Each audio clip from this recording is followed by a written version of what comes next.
Queen Wu Episode 1 starts with the reign of King Go Nam Yu, who is on a mission to reclaim lost territories that the Han Dynasty took away during the previous king's reign. He is currently in a battle, away from the palace. At the palace, he leaves his queen, Wu He, and the Prime Minister Yul Pa-So. In the king's absence, the Western authority, He Dai Bu, has started to covert regal power. On the other hand, the Northern Queen family is pressuring her to give the king an heir. The scene opens with an intense battle, and when the blood is spilt and victory is left for the winner, a woman adorned in a warrior outfit appears. This woman turns out to be none other than Queen Wu He. She snuck out of the palace to meet with an ironsmith. She paid the ironsmith to restore a bronze sword, and he says it would take a month. She asks him to be careful with it and leaves. On her way out, she is joined by her bodyguard, but some men try to follow them. They are unaware she is the queen and are hoping to make a quick buck by stealing from her. Fortunately, the queen and her bodyguards take them out and reinforcements arrive, announcing she is the queen. Back on the battlefield, the king is determined to reclaim the land the Han Dynasty has taken from his kingdom. He is with one of his trusted men, Mu Gul, and a fellow prince. The great shaman, Sabi, is also performing a ritual to see the king's future. She sees him dying on the battlefield but lies when he asks for a prophecy. She tells him that she has seen his victory, and he sets up with his army after an inspiring speech. A fierce battle soon ensues, and King Go gets injured while protecting Mu Gul. Nonetheless, he keeps fighting until he reclaims victory. Meanwhile, things are getting tense at the palace. The He family are pressuring the Prime Minister to make quick decisions on several state affairs. Yul Pa-So refuses their suggestion, and the Queen steps in to back him up. The officials are surprised that the king has left his throne to the Queen and gave her the right to make decisions on his behalf. After the meeting, the leaders of the He and Go clans secretly discuss the possibility of dethroning the Queen since she has no heir. Even though they plot secretly, Queen Wu is aware of the other clans' desire to dethrone her. However, she is concerned with how the battle is going. Yul Pa-So informs her that the enemy has switched strategy and King Go might actually lose. Queen Wu is intelligent and theorizes a way that her husband can win. This shows that she is well versed in war tactics and a quick thinker.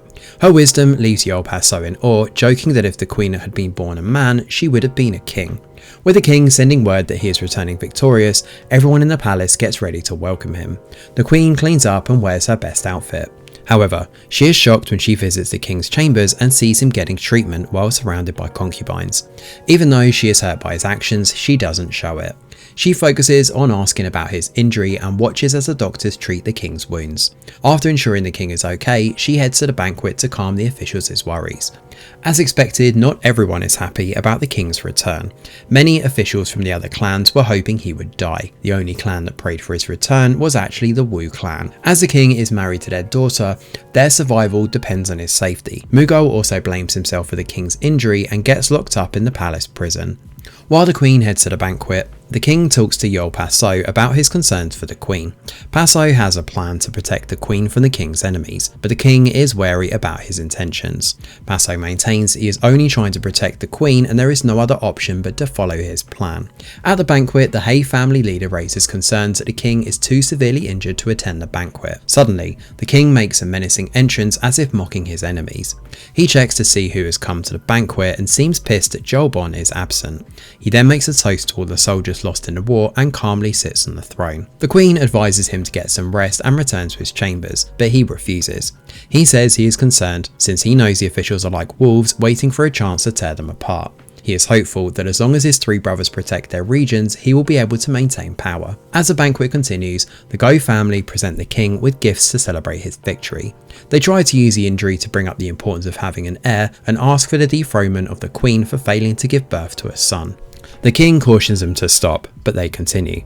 This annoys the king and he gets up and asks them to leave.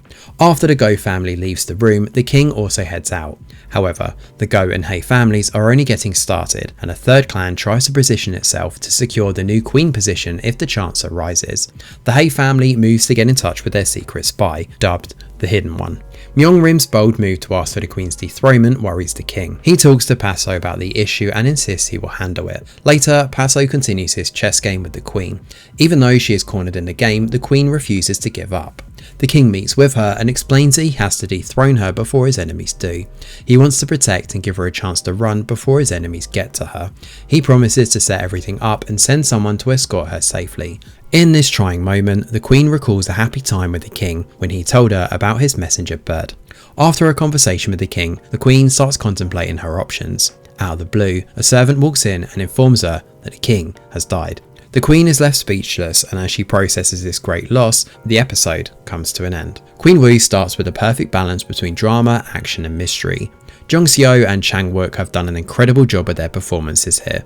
The scene where the king enters a banquet is pretty memorable, and Chang Wook does a great job of conveying the king's emotions through his eyes and his powerful walk. It takes a lot of acting prowess to execute such a scene, and fair play to Chang Wook for being able to execute it so effectively. The first chapter basically sets the stage for what happens to Queen Wu and her journey to protect the kingdom and herself after the king dies.